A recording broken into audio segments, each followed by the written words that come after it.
Picture this. You're secretly liking someone so much that you start recording their voice, memorizing every little detail about them, and even collecting things they've touched. Sounds a bit wild, doesn't it? Now imagine the person you're obsessed with doesn't even know you exist. That's exactly what's going on in this story, because the most admired girl in school, the one everyone sees as perfect, is secretly hiding a very disturbing obsession. So let's dive into the story. The story begins on the 5th of May, in class, when a teacher instructs Kurumi to translate a book. Kurumi agrees to the teacher's request and begins reading. Her classmates are visibly impressed by her confident and clear reading. One boy, Fugimori, seated nearby, appears particularly impressed and admires Kurumi. He finds her exceptionally cool and believes it is only natural given her status as an idol. While seated, she remains dignified and composed.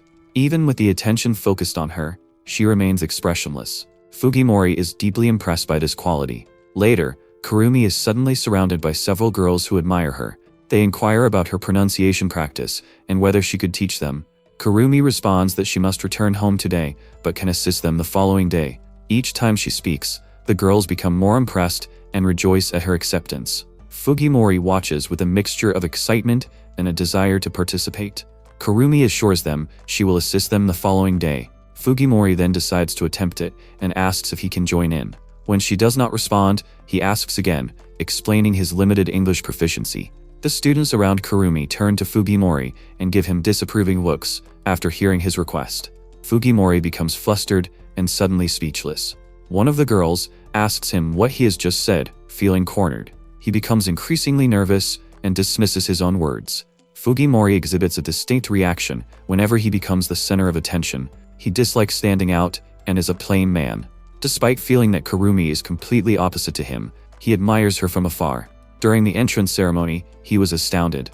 Everything he had dreamed of was unfolding before the entire school. He maintained a dignified posture and delivered a confident speech. Holding a keychain of an anime girl, he thought that Kurumi resembled Cementin from Magic Star Serena, his favorite character. To him, she looked just like her. Fugimori quickly hides the keychain as Kurumi turns her gaze towards him. He feels relieved that she did not notice it. He believes that if anyone saw the keychain, they would think he was strange. With that thought in mind, he decides to keep it hidden for now. Kurumi then announces that she has nowhere else to be and will head home.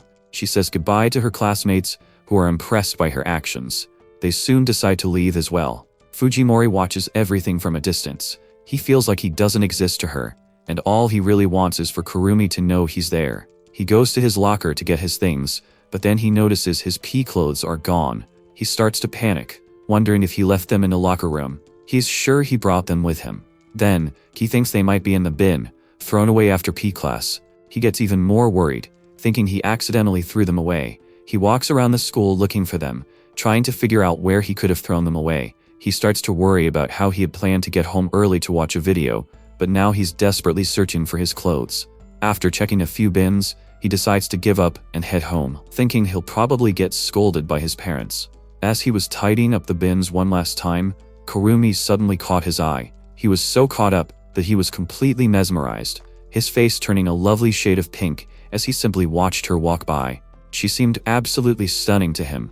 He saw this as the perfect moment to talk to her, just as he was about to step forward, when one of the students walking past accidentally bumped into him, causing him to tumble to the ground. One of the boys chuckled and asked if he had just bumped him. Fugimori got up and assured him that he was all right. Then, one of the boys recognized him as someone from their class. Another boy seemed a bit uninterested and asked if that was really the case. That same boy then asked Fugimori for his name. Fugimori becomes visibly distressed, surprised that his classmates are requesting his name. Stunned, he mutters his response. As he is about to answer, he notices that Kurumi is walking away. The boy who had bumped into him dismissively informs him that his name is inconsequential. Fugimori remains in shock as the situation unfolds. The boys then mock him, suggesting that no one would want to know the name of a gloomy introvert. They laugh together, describing it as humorous. Fugimori forces an awkward laugh, agreeing that their assessment is accurate, as he struggles to fit in with his classmates. His classmates had forgotten his name. The person he admired didn't even know he was there. He stumbled over his words whenever he tried to speak. He felt unsure of himself and didn't see anything special about him. He had known this for a while. Then he suddenly realized that Kurumi was no longer around. He remembered his time at primary school, when his classmates told him he couldn't play tag with them because he was too slow and his voice was too soft. They decided to go somewhere else without him. They even didn't invite him to class events because he seemed down. They said he didn't even have anyone to talk to. A voice suddenly asks why he is always alone. He is acutely aware of his shortcomings. The voice inquires if no one cares about him. He is invited to karaoke and agrees. The voice belongs to Kurumi, who is standing behind him. He turns around in shock, panics, and falls to the ground again. He is surprised that Kurumi is speaking to him, and that she is the one who greeted him with a smile. He attempts to respond but mumbles again, his face turning red. She shows him a plastic bag. Fujimori is a bit puzzled by what she did. Inside the bag, he finds his P uniform, and he is quite surprised. Kurumi tells him that he had mentioned losing it in the classroom earlier. The shop lady had accidentally opened a brand new one, and didn't know what to do with it. So Kurumi decided to take it. Fujimori is both overwhelmed and confused. Kurumi then tells him that he can have it. Fujimori keeps panicking inside because Kurumi is talking to him. From a distance, the student he bumped into him watches, clearly annoyed that Kurumi is talking to Fujimori. He approaches her, greets her casually, and says she is even kind to gloomy nerds, adding that he is seriously falling for her. He inquires if she is returning home and offers to walk with her. He also states he will be part of the group that receives English assistance from her the following day. Kurumi suddenly looks at him seriously and asks who he might be. The boy is clearly perplexed by her reaction. His friends watching from a distance are equally surprised by her behavior. They tease him, calling him lame, and begin to laugh. He snaps back at them to stop. Kurumi stands up and walks away, saying she will see Fujimori later. Fujimori attempts to speak, but she glances at him and asks what he wants to say. Her cold gaze draws everyone's attention, and Fujimori worries that all eyes are on him. He suddenly recalls that day. Kurumi-san, with her imposing presence that captivates everyone, overwhelms him. Fujimori, feeling insignificant and uninteresting, is taken aback by this moment. The thought of Kurumi meeting him fills him with happiness. He trembles as he waits for her response, feeling a desire to change and get closer to her. Finally, he thanks her for everything. She smiles, calling him Fujimori-kwan, and continues walking. The students are stunned, but Fujimori-kwan's words resonate deeply within him. He realizes he has fallen in love with her. Upon returning home, Kurumi removes her shoes and hums a song. She proceeds directly to her room and announces her arrival. Her room is adorned with photographs of Sementin from the anime Magic Star Serena, Fujimori-kwan's favorite character. However, another side of her room displays numerous photographs of Fujimori-kwan, capturing nearly every movement he makes. She softly calls his name and then takes out his real P-shirt, pressing it against her chest. Her face flushes as she reflects on his kindness and the day's events. She retrieves her notebook with Fujimori-kwan's name written on it and begins writing about her day. She notes that on May 22nd, she spoke to Fujimori-kwan for the first time. Blushing, she adds further details. His gym shoes are 26 centimeters. His gym uniform is size M. He is not proficient in English and keeps a cement and acrylic keychain in his locker. She abruptly stops writing and pauses. Moments later, she hugs the shirt she took and begins thinking about Fujimori-kwan. Her face is flushed as she thanks him. She approaches the wall of his photographs and comments on his progress, noting that he looks attractive from a certain angle. She expresses her happiness at having spoken to him for the first time, but also worries about revealing her true self. She begins sniffing the shirt, reminding herself to remain cautious. As she does this, she thinks about cement and mentions that it is her favorite character too. She pauses and walks over to the wall covered in cement and pictures, wondering if Fujimori-kwan still likes the character. She feels so happy that he has stayed the same all these years. She lies down on her bed, the shirt covering her face, calling his name and confessing that she likes him. Meanwhile, as Fujimori-kwan walks home, he feels genuinely happy that Kurumi knows his name. In the next scene, Kurumi is dreaming. Her classmates are discussing who to select for their group, and one of the girls points at Kurumi, suggesting they invite her. However, another girl quickly declines, explaining that despite their previous friendship, Kurumi did not meet their expectations. The alarm then sounds. Kurumi awakens from her dream and lets out a sigh, realizing it was merely a dream. Fujimori-kwan was lost in thought after speaking to his friend for 2 minutes. He was so absorbed in his own thoughts that he did not notice his friend speaking to him. He was daydreaming about how he had spoken to Kurumi for 2 minutes, and how she had even said his name. Fujimori-kwan mumbled a good morning to his friend and asked what was wrong. His friend suddenly replied that it was nothing. Fujimori-kwan's goal was to speak to Kurumi for 2 minutes and 10 seconds. As she entered the classroom, she did not say anything. He noticed her and immediately felt nervous. Despite his panic, he reminds himself to focus and begins speaking. He is struck by her appearance and finds her very impressive. He attempts to speak, but his body resists. He calls her name, but his voice is barely audible, as many students surround Kurumi, causing his words to be lost in the crowd. He attempts to mention the previous day and express his gratitude, but again his voice is barely heard. Ultimately, he decides to sit down, feeling it is impossible, and apologizes to himself for his overconfidence. Fujimori-kwan sits alone, as the other students gather around her. Kurumi briefly glances in his direction, before reaching into her bag to take out her earbuds and put them on. She has calculated that he spoke to her for 2 minutes and 18 seconds. She presses play on her phone and listens to a recording of Fujimori-kuen's voice.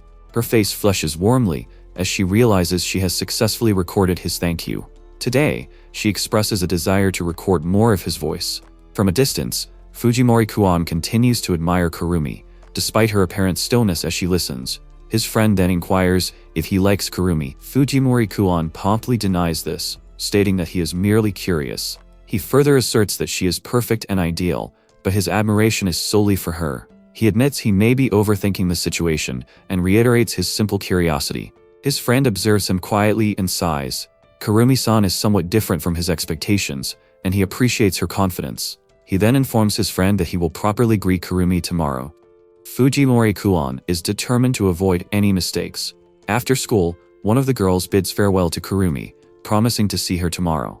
A nearby teacher then requests that Kurumi lock the classroom as the student on duty is absent. Realizing her responsibility, Kurumi agrees to the request. Fujimori-kuan observes from a distance, admiring her actions. She suddenly recalls the day she met him, and how he demonstrated kindness. She has been contemplating Fujimori-kuan's ideal type. Even after school, Fujimori-kuan waits by the classroom door, near 2 closed lockers, considering how to greet Kurumi. He repeatedly dismisses his ideas, concerned they sound too simplistic, and is considering making his greeting more refreshing. He practices various gestures and movements when greeting Kurumi, hoping to impress her. Eventually, he declares he has found the perfect way to greet her. At that moment, his friend appears and asks what he is talking about. Fujimori-kuan explains that he is simply practicing a greeting. He states that the way he greets people affects their perception of him, so he thought it would be best to practice. His friend questions his meaning. Fujimori-kuan explains that he may make an unusual statement to leave a lasting impression and appear interesting. His friend questions whether he is sacrificing more than he gains. The friend then suggests they return home and asks Fujimori-kuan to catch up. Fujimori-kuan follows at a slower pace. He inquires about their plans for Sunday and whether they will meet in front of the station at 10 o'clock. His friend agrees. A locker near the classroom suddenly opens. Kurumi is inside, her face flushed red. She's been recording everything Fujimori-kuan has said. Kurumi is obsessed with him and feels determined not to let him down. She peeks through the locker door and watches him leave. After obtaining the recording she desired, she stops recording and replays his voice, saying, "Good morning." Her face immediately flushes as she feels satisfied. Upon returning home, she repeatedly listens to the recording while lying on her bed. She finds comfort in hearing his voice and considers him humorous. This only intensifies her attraction to Fujimori-kuan. The following day, she informs him that he is funny. His reaction is unexpected, and he appears stunned. As she takes her seat, she requests that he say hello again at a later date. He nods quickly, still a bit stunned, while his friend is equally puzzled by what just transpired. The friend tells Fujimori-kuan that he gets how serious things are and offers to lend a hand. Fujimori-kuan then calls his friend by name, Yamamura. Fujimori-kuan agrees to help Yamamura too, saying he'll show him how to connect with women. Yamamura is surprised and excited to meet on Sunday. Kurumi quietly records everything. Fujimori-kuan asks again about their Sunday plans, and Yamamura confirms they'll meet in front of the station at 10. On Sunday, Yamamura suddenly starts bragging that women are easy, and says he had 10 girls confess to him the day before. Fujimori-kuan is surprised and thinks it's amazing. Yamamura then offers to teach him some tips. Fujimori-kuan is impressed and wonders if he could also have 10 girls confess to him. Someone hands Fujimori-kuan an item, and he thanks them. The person is wearing a cat mask ahead. It turns out it's Kurumi inside, but neither of the boys knows it. At a cafe, Fujimori-kuan expresses his gratitude to Yamamura for assisting him in purchasing new books, stating he could not have done so without his help. Yamamura merely waves it off casually. Fujimori-kuan then thanks him for taking him to a cafe, noting it is his first time visiting one with a friend. He inquires if Yamamura still has time. Yamamura replies that his girlfriend may be upset if he does not respond soon. Fugimori-kuan requests to hear more about them. Yamamura retrieves his phone and displays the messages. Yamamura confidently claims that 3 people have confessed to him today. Fugimori-kuan is impressed by his friend's account. In the same cafe, Kurumi is seated at a distance, wearing a black hoodie to avoid being noticed. She listens to their conversation from a distance. Yamamura explains to Fugimori that his activities consist solely of posting on social media, but that it is a considerable effort. Fugimori then suggests that he could also become friends with Kurumi. Yamamura responds that it would be straightforward. He then advises Fugimori that the key to winning a woman's heart is to demonstrate confidence. This confuses Fugimori. Yamamura continues explaining that he must consistently demonstrate his expertise in front of her for success. Fugimori questions the validity of this approach. Yamamura responds that it is the only strategy he has employed. Impressed, Fugimori decides to record the advice. Kurumi remains unperturbed from a distance. Her face suddenly flushes as she expresses a desire to know Fugimori's preferences. Yamamura informs Fugimori that a contrast to his usual image can also create a gap. Fugimori is having a bit of trouble remembering what he's good at. Out of nowhere, the 2 boys from before pop up and talk to Kurumi-san. Fugimori spots them straight away and turns around. One of the boys wonders why she's by herself at the cafe and says it's a bit strange. The other boy tells him to hurry up, reminding him they're supposed to be heading somewhere. Fugimori is surprised to see Kurumi is close by. The boy keeps interrupting her, asking if she's bored and if she has time to go shopping with them. She just says no calmly. Fugimori remains incredulous that Kurumi-san is in the same cafe, accompanied by the intimidating boy from his class. The boy continues to speak, boasting about attending karaoke earlier and complaining that the staff were introverted and unenthusiastic. He adds that it was a complete disappointment and questions whether engaging with introverted individuals is exhausting. Fugimori attempts to conceal himself, so the intimidating boy does not notice him. Yamamura watches Fugimori, a bit puzzled, and then spots Kurumi. The boy keeps grumbling that this whole thing has spoiled his holiday. His friend keeps trying to get him to leave, but he just keeps talking. Fugimori is hoping to be friends with Kurumi, but he thinks she probably doesn't like being talked to by someone like him. Then, he suddenly suggests they head out. Yamamura is a bit confused and points out that Kurumi is still in the same cafe. Fugimori says it's hard to talk to her, and that he thinks Kurumi wants to have a nice, relaxing holiday. He feels that talking to her would just make her annoyed. The intimidating boy keeps bothering Kurumi, asking if she wants to play. She tells him she doesn't want to go with him. He insists on staying with her, and she firmly tells him to stop. Fugimori can hear everything. He worries she might not want to talk to him, and fears he would only create an awkward situation and cause trouble if he approached her.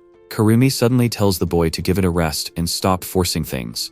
Fugimori suddenly stands up and declares that he doesn't think what the boy is doing is okay. His sudden outburst surprises everyone, including Kurumi. Yamamura calls Fugimori's name, and the intimidating boy freezes in shock. The boy rushes towards Fugimori, calling him a gloomy introvert and asking what he meant by not being okay. Fugimori is terrified. The boy steps closer, repeating the question. Fugimori can barely move or speak. He mumbles in fear, tears forming in his eyes. He weakly repeats that he does not think it is okay. Suddenly, he blurts out something about the recent FPS update. Everyone stares at Fugimori in confusion. The intimidating boy is equally puzzled. Fugimori says he enjoys gaming, but he struggles to keep up with all the updates and the huge number of games available. He also mentions that he's quite skilled at first-person shooters. He continues by saying that while he doesn't mind playing, he believes the powerful weapons should be lessened for now. The boy becomes upset and tells him to stop talking, calling it creepy and asking what he's even talking about. When Fugimori tries to explain more, the boy snaps, saying he's already heard enough. He then walks away with his friend. Kurumi's face turns a lovely shade of pink as she watches Fugimori. Fugimori is left gasping for air, while Yamamura tries to explain what he meant by his advice. Suddenly, Kurumi gets up from her table and calls Fugimori's name. She walks over to him and thanks him. Fugimori is frozen in shock. Both he and Yamamura are completely taken aback. Yamamura encourages Fugimori to take this chance to become friends with Kurumi and urges him to speak up. Kurumi stands quietly waiting. Fugimori almost says the same thing about FPS games again, but Yamamura quickly stops him. Instead, Fugimori asks Kurumi if she would like to be friends. His hands tremble as he adds that if it is not too much trouble for her, he would be delighted to be friends with her. While bowing and awaiting her response, her face turns red. She takes his trembling hand and thanks him smilingly, expressing her happiness that he spoke to her. Fujimori is instantly flattered by her words. Just as everything appears to be progressing well, she suddenly apologizes and states that she does not wish to be friends with him. She immediately walks away, leaving him confused. Back home, Kurumi reflects on the day, believing she does not want her flaws to be apparent. She reviews images, commenting on how endearing Fujimori's casual attire was, the cover of the new book he purchased, his first visit to a cafe with friends, and his favorite first-person shooter games. She wishes to remain someone he admires. This is why she feels she cannot get any closer than this. Her face flushes as she whispers that today was another happy day. Meanwhile, Fujimori questions whether they might have become friends if he had discussed manga instead of games, or if holding hands had made any difference. Yamamura watches him and remarks that he was quite brave for expressing his feelings. At school, the students are asked to take their seats. Fujimori looks at the piece of paper in his hand and notes that seat 18 is 10 seats back by the window. He feels lucky to have got that seat. When he gets there, he sees that he's sitting next to Kurumi-san. He's so surprised that he can hardly believe it's really her. He tries to calm down and wonders if there was any chance she'd sit next to him.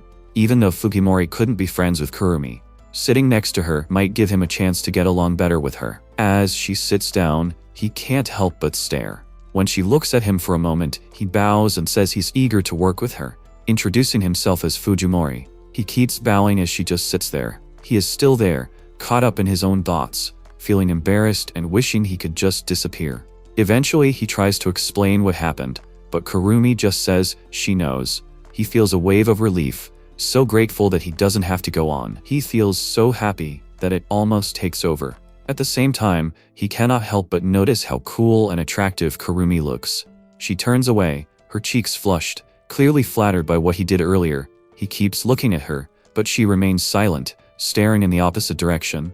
Suddenly, the intimidating boy from his class loudly announces that it is a great seat and that he is jealous. Fujimori is caught off guard. The boy approaches Fujimori and remarks that he is fortunate to have a seat by the back window, while he is forced to sit near the teacher's desk. With a threatening expression, the boy leans closer and demands that Fujimori switch seats with him. Fujimori becomes nervous and remains silent. The boy raises his voice, accusing Fujimori of embarrassing him the previous day, and asserting that it is only fair for him to switch seats. Fujimori feels compelled to comply with the bully's demands. The boy then turns to Kurumi and asks who she would prefer to sit next to. Kurumi quietly responds that she is indifferent, as long as there's a fair lottery and no arguments. She suggests they exchange tickets promptly. Her response surprises Fujimori, who begins to push him, insisting that even Kurumi agrees they should switch seats. Fujimori attempts to speak, but is interrupted as the bully asserts that sitting next to someone enjoyable is preferable. He adds that everyone would be disappointed if Fujimori were next to them. Fujimori hesitantly suggests that Kurumi would likely be disappointed to sit beside someone like him. The bully mocks him, saying no one wants to sit next to a dull boy like Fujimori. He presses his hand against Fujimori, demanding the ticket and asking if Kurumi agrees. Kurumi looks over and softly says his name. Fujimori pauses, realizing she is about to speak, but the bully keeps pushing him to give up. Finally, Fujimori speaks up, saying he does not want to switch seats. Kurumi notices his words and looks at him. He repeats his refusal to give up his seat and apologizes to the bully. Kurumi-san's face suddenly turns red. She stands up without warning, startling Fujimori. The bully again demands that Fujimori hand over the ticket and mocks him for complaining. He insists that a seat in the back is far too good for someone like Fujimori.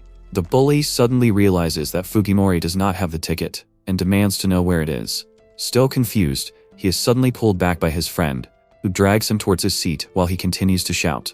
The friend gently suggests that Fujimori-kun stop bothering him. Fujimori is taken aback, surprised that he managed to refuse. He feels a sense of relief. He looks over at Kurumi and apologizes for causing a scene, hoping they can be friends from now on. But Kurumi has already left her seat, and all Fujimori sees is an empty chair. Kurumi is in the school lavatory, gasping for breath, with something covering her face.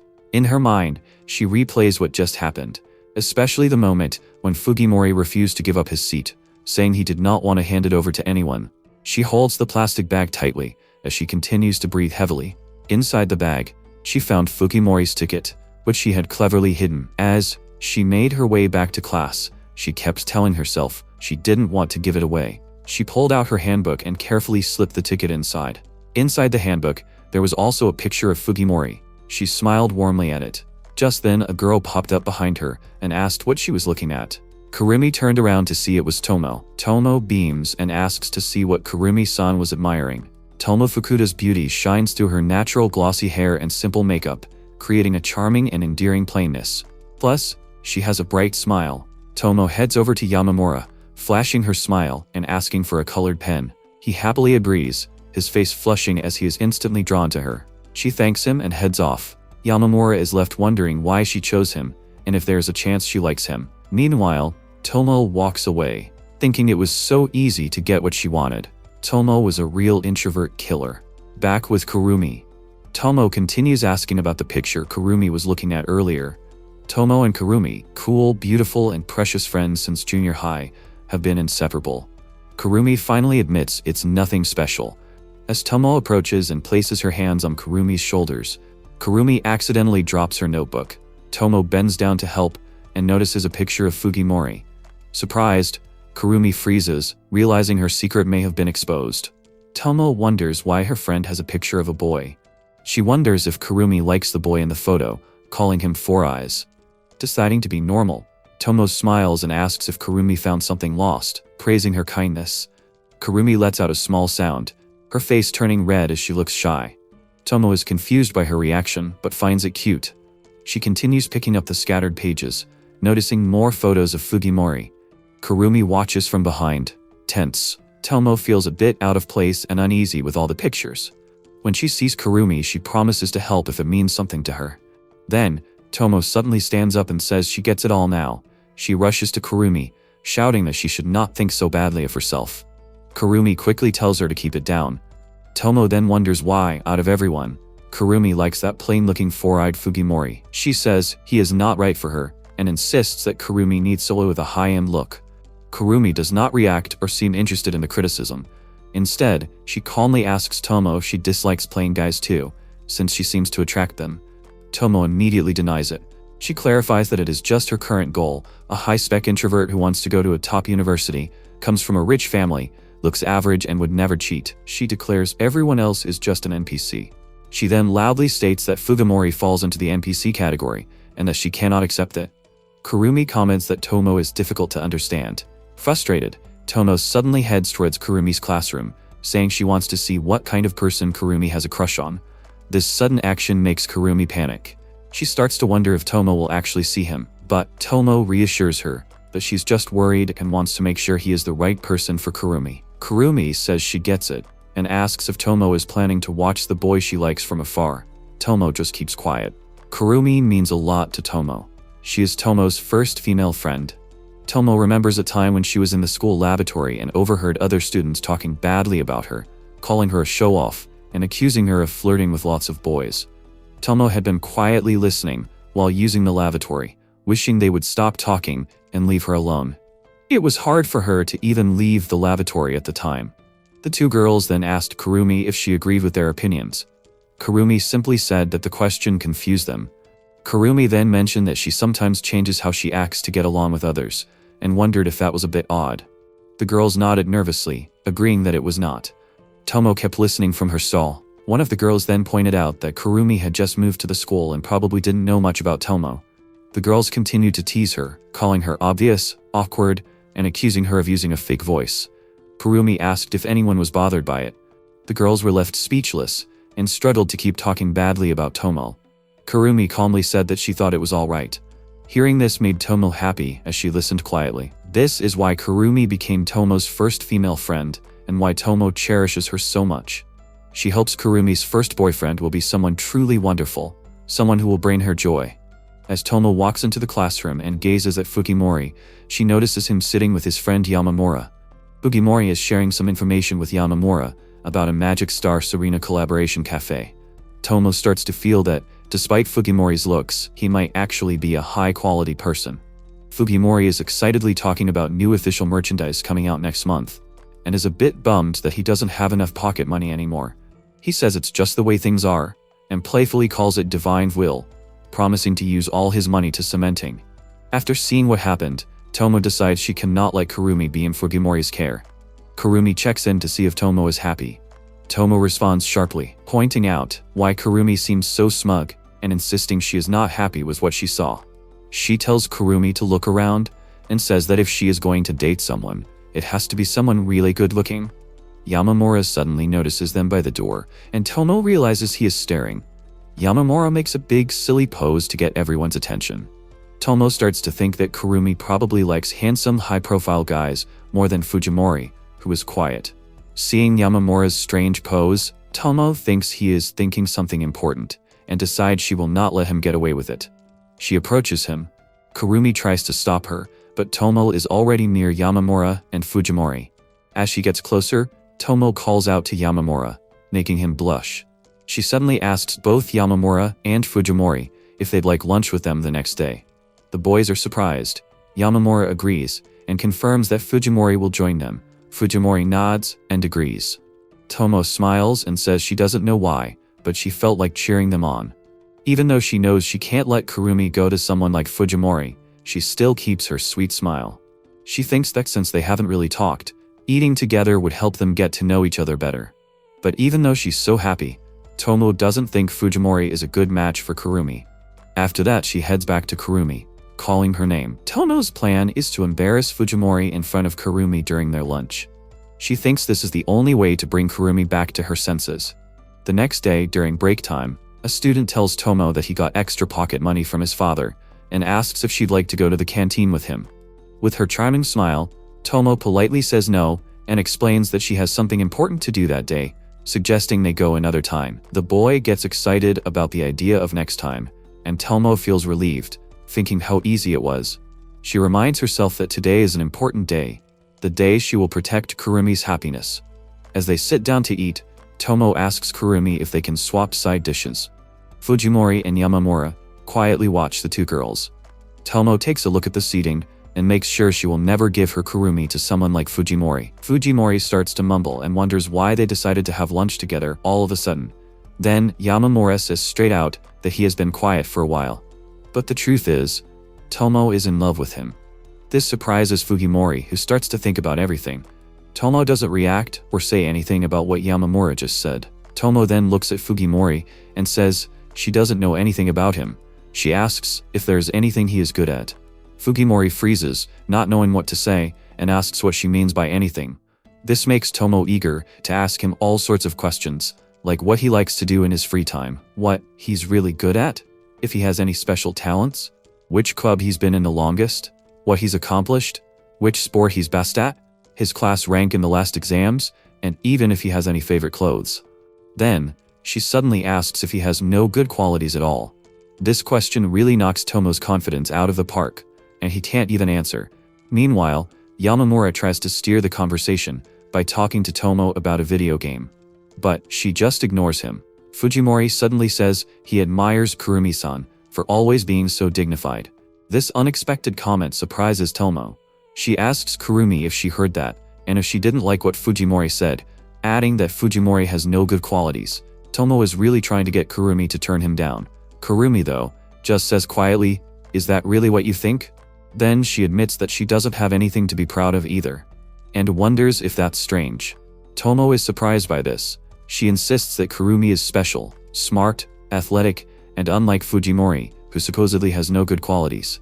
Kurumi calmly asks if Fujimori's qualities will bother anyone. This makes Tomo suddenly realize something. Kurumi adds that she doesn't mind, and thinks that if something doesn't hurt anyone, then it's okay. Tomo is left in shock, because nothing is going as planned. Frustrated, she says that nothing about this is good, but Kurumi counters by saying that Fujimori is actually top-notch and definitely better. Fujimori watches in disbelief as Kurumi steps in to defend him, seeing her as almost a goddess. Still not ready to accept Fujimori, Tomo suddenly declares she wants milk tea. Fujimori and Yamamura are both taken aback and ask if she meant it. Yamamura quickly replies that it is unavoidable, as he was also thirsty, and offers to get it. Fujimori agrees to join him. Tomo is not in the mood to see Fujimori's face right now. Kurumi notices Tomo seems down, and gently calls her name as Fukimori and Yamamura head downstairs to get the drinks. Fukimori fondly remembers lunch with Kurumi-san, even though he didn't say much and everything tasted wonderful.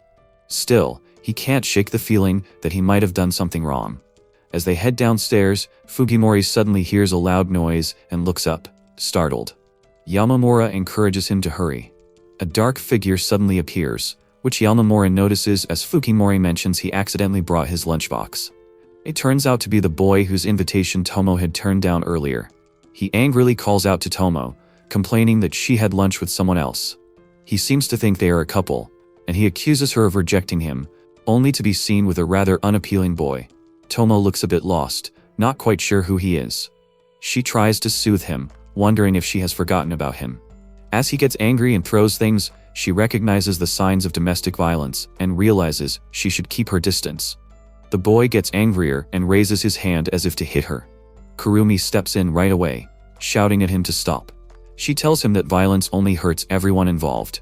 Fukimori watches from afar, really impressed by Kurumi standing up for her friend. He thinks sometimes there is just no way to help. The boy keeps shouting at Tomo, saying he despises women like her who think they are clever, and accuses her of using her looks to belittle others. His words bring back a painful memory for Tomo. She tells him to stop, but it only makes him angrier. She realizes she has snapped back at him. Tomo then tells the boy that if he wants to hit someone he should hit her instead, since Kurumi has nothing to do with it. Fukimori watches, frozen. The boy shouts that Tomo is being arrogant and swings his fist. Tomo rushes forward to shield Kurumi. Fukimori charges towards the boy, shouting for him to stop. He accidentally steps on a bottle, causing the lunchbox he is carrying to fly forward and hit the boy in the face. Tomo and Kurumi watch in shock as the incident unfolds. The boy becomes hysterical. Fukimori attempts to apologize, but the boy is too angry to listen. He then runs away in tears, vowing to go to his mother. The scene leaves everyone stunned and confused. Witnessing this, Tomo decides to cease her overly friendly behavior. She realizes she has encountered a domestic abuser and a man who is overly dependent on his mother. Fukimori nervously calls Tomo's name and asks if she is alright. He panics, explaining that he only returned because he had forgotten something, and that he wishes he had left earlier but was afraid. Tomo stares at him, visibly shaken. He continues to apologize, admitting that he rushed in recklessly and made a mistake. He asserts that he is similar to her, a person incapable of handling situations effectively, and that someone else could have managed it better. Before he concludes, Tomo interrupts him to silence him and questions his intelligence. Fukimori is taken aback by her outburst. Tomo then scolds him, asking what he thought he could do against someone so angry and out of control. She states that it was fortunate the boy left without a fight, as, otherwise, Fukimori might have been injured. She adds that she could have handled the situation herself. Fukimori apologizes after venting his frustration. Tomo thanks him. Fukimori is left a bit puzzled. Tomo then gently takes Kurumi's hand and suggests they head back to class. As they walk away, Tomo looks back and apologizes to Fukimori.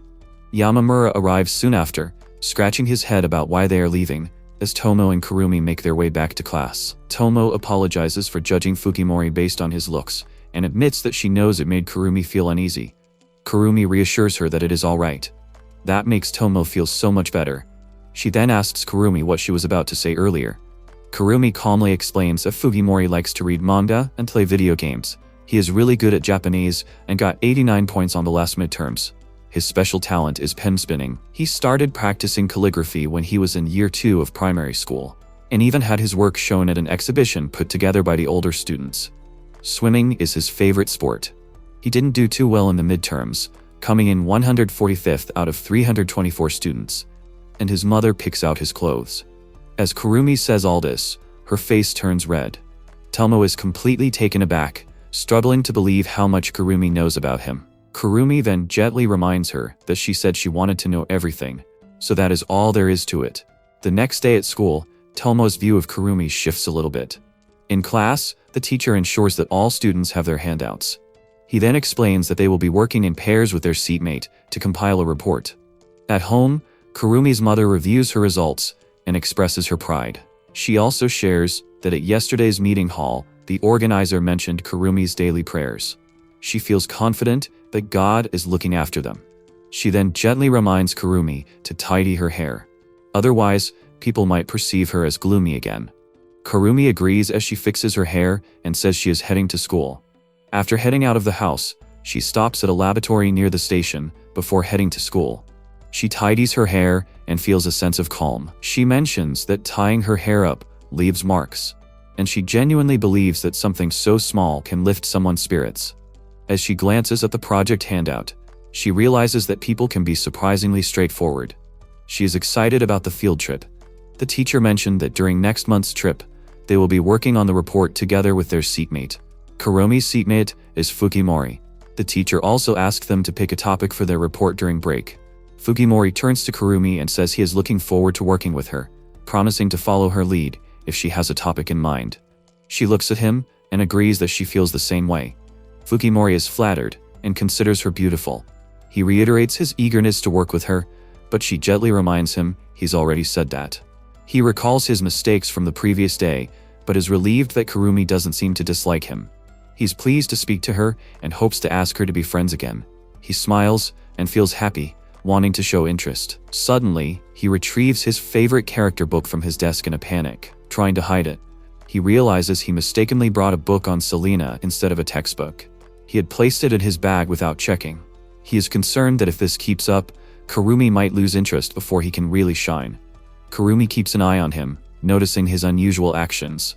Fukimori suddenly realizes he has left his textbook at home and is unsure of what to do. Kurumi continues to watch him quietly, then asks if he has forgotten his textbook, offering to share hers.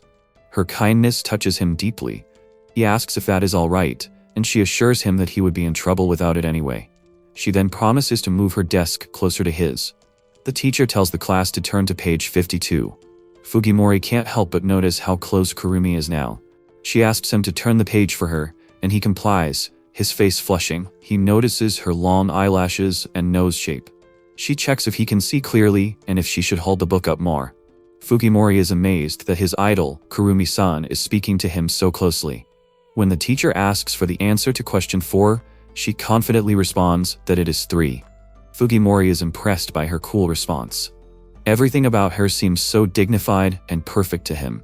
He starts to wonder if he might be overstepping boundaries by wanting to be friends with her.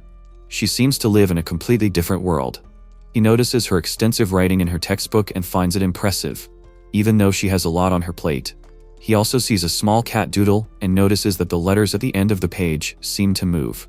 He comments on how surprising it is, and she realizes he was looking at her book, explaining that it is not what it looks like. She says she scribbled while half asleep and starts erasing it, but he tells her not to worry about it. She then asks him to forget about it. He continues to look at her, thinking he does not mind the doodles. He wonders if the cat might be Anshu from earlier. She appears distracted and does not respond to him, prompting him to apologize for mumbling to himself. She avoids looking at him, and he wonders whether she is embarrassed or if he is imagining things. Looking away, he admits he is somehow happy. He realizes there is something normal about her, just like him. It is unexpected, but makes it even more pleasant. He thinks she might not like being with him, which makes their relationship feel even more special. He apologizes if he has upset her, and keeps wondering if she is embarrassed. He is surprised to see that she does show signs of embarrassment. Then he says he has been thinking, and wants to get to know her better, saying it is better if he does not know. Her cold response surprises him. She adds that he does not need to know anything about her. Confused, he asks what she means. At that moment, the teacher appears, clearly annoyed that Kurumi and Fukimori are talking during class. He asks for the answer to part 3 of question 6. Fukimori panics, caught off guard. The teacher chides them, wondering if the class is so easy that they can chat away. But Kurumi calmly tells him the right answer is 4. Fukimori keeps admiring Kurumi. After school, Fukimori is still a bit dizzy with emotion when Yamamura asks if they should head home. Fukimori feels happy about being able to talk so much with Kurumi-san. He tells Yamamura that he is also excited to read his Magica Star Selena book at home, so he plans to leave right away. Suddenly, he checks his bag and gets worried. The book is missing. He realizes he left it on his desk. Yamamura asks if he should proceed without him. Fukimori recalls Kurumi's earlier reaction, but is confident they will become friends during the field trip. He instructs Yamamura to proceed and promises to catch up later. In classroom 1-3, Kurumi remains behind with several items on her desk. She examines Fukimori's book, scans it to locate a retailer and its price, and immediately places an order for the same book.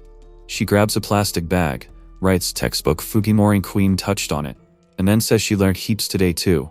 With gloves on, she gets ready to handle the book, her face glowing with happiness as she whispers how happy she is.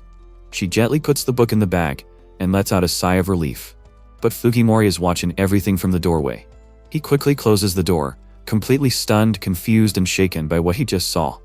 The teacher asks Kurumi to read the next part of the book. Everyone is left in awe, completely captivated by her beautiful reading. Once she finishes, Fukimori is once again struck by her brilliance and poise, just as he always is. Then it is Fukimori's turn to read. As he stands up, a memory of the previous day floods back. He wonders if Kurumi is displeased with him, recalling how she handled his book with gloves. The teacher calls his name, noting he has not begun reading. Fukimori reflects on how he became distracted and misunderstood everything. He is preoccupied with the fact that she required gloves to touch his notebook. The teacher approaches, but Fukimori remains absorbed in thought. He continues to question why Kurumi would be repulsed by him. He questions the reason for her reaction. Kurumi suddenly asks if he is alright. Fukimori notices the teacher is now beside him, and realizes he has made another mistake. Fukimori expresses frustration, asking if there is a way to improve Kurumi-san's impression of him. Yamamura inquires about the source of his concern. Fukimori explains that he cannot articulate it, but feels Kurumi might perceive him as useless and disinterested. Yamamura agrees, and Fukimori states that is precisely why he intends to rectify the situation during the school trip. He starts to picture the school trip. Kurumi accidentally drops her pen and asks him to pass it to her. He picks it up and does a pen spin, which makes her smile. He even imagines himself confidently saying that it's his special move, the Grand Monsoon Cyclone, and Kurumi is so amazed. He asks Yamamura what he thinks of the idea, and Yamamura tells him straight away that it's not good. Meanwhile, Kurumi is quietly observing from behind some bushes. She is eager to see what Fukimori described, and is curious about his abilities. She imagines his smug expression, and wonders how the situation came to this point, questioning whether she had been too harsh on him. Suddenly, Tomo appears, and instructs the two-eyed individuals to move aside. Yamamura is immediately captivated by her, and comments that she must be playing hard to get, asking if she is an intriguing woman. Tomo playfully says she is not as captivating as his face. Fukimori, curious, asks Tomo if she has always been this way. Tomo explains that she is being careful about who she flirts with now, so they are not on her radar. She gets annoyed and tells Fukimori to move, as he's blocking the vending machine. Fukimori apologizes. Yamamura interrupts, saying he was listening to Fukimori's struggles, and that he's the type who refuses help. Tomo asks about his love struggles. Fukimori quickly clarifies that it's not about love, but about improving Kurumi-san's impression of him. Tomo looks at him silently. She then asks if something happened. Fukimori stutters before answering that nothing specific occurred, but he feels that Kurumi dislikes him. He goes on to list his flaws, describing himself as gloomy, uninteresting, weak, and lacking in charm. He recalls realizing recently that he is unremarkable, and that Kurumi even saw him bringing a fan book to school. He suggests it would not be surprising if she were disgusted by him. If she truly sees him that badly, then it is not merely a negative reputation, but a genuine impression. He continues to speak without interruption. Tomo suddenly interrupts him to stop talking to himself so loudly, as it is annoying. Fukimori denies he's talking to himself. Kurumi finds the exchange endearing. Tomo wonders how Kurumi could fall for Fukimori. Yamamura says if someone dislikes you, there's nothing you can do. He adds that if you want someone to fall for a fake version of yourself, your true nature will eventually show. He pauses, about to explain further. Suddenly, Yamamura says he loves Tomo, even without her fake kindness. Tomo is stunned, not expecting that. He keeps going, making sure she gets it right. He really likes how kind she is, but what he loves even more is her honest and straightforward way of being. He assures her that his feelings for her are still the same, so she doesn't have to worry. Tomo wonders if what he's saying means pretending is a waste of time. Yamamura says that if someone doesn't love you for who you truly are, and yes, pretending is pointless. He also says that everything about her is perfect just the way it is, and that she's amazing without having to put on a show. Hearing this, Tomo shows her cheerful side and asks if he knows she spends at least an hour every morning getting ready for school, styling and doing her makeup. Yamamura is clearly impressed. She adds that every day, she goes for a no makeup look and only drinks milk at school. She explains that she does this to show the ideal image of a girl. Tomo continues by saying that everyone pretends to some extent to become the person they want to be. So even if people admire that version of you, she sees no problem with it, because those efforts are also part of who you are. Fukimori is trying to speak, but Yamamura jumps in, nodding in agreement with Tomo and saying he feels the same way. He also mentions that the two of them are a perfect match. Kurumi stays quiet, listening from the bushes. She feels happy that Fukimori wants to be friends with her. Tomo then thanks both Fukimori and Yamamura. Kurumi decides to keep her current distance from Fukimori, thinking that this is what lets them both live happily. Tomo, however, chooses to be true to herself. Understanding that pretending only adds to the mess, Fukimori confesses that he is a bit clumsy and admits he really wants to improve. That is why he does not want to pretend to be someone else just to win people over. He simply wants to become a little better. He wants to make amends for everything he does not like about himself, and adds that this change is also for his own good. Kurumi feels that Fukimori is already perfect and does not think he needs to change at all. From afar, her heart quietly wishes he would stay the same. Tomo agrees to help Fukimori, gently reminding him of the debt he owes her. Then she announces that she will reveal his biggest weakness, the one thing he absolutely needs to fix. Fukimori is taken aback to find out he has such a flaw. Kurumi is so determined that he doesn't change, thinking she is the only one who truly loves him just as he is. Tomo tells Fukimori straight out that his biggest flaw is how he looks. This statement really caught everyone off guard. She quickly points out that he could use a bit of a makeover. Fukimori is surprised. Tomo clarifies that she's not talking about plastic surgery, but rather helping him look more professional. She believes that simply improving his presentation could boost his confidence. Both Fukimori and Yamamura are surprised by this idea. Fukimori asks if she can show him how to do it. Tomo begins explaining her plan. Meanwhile, Kurumi is curious and excited to see this new Fukimori.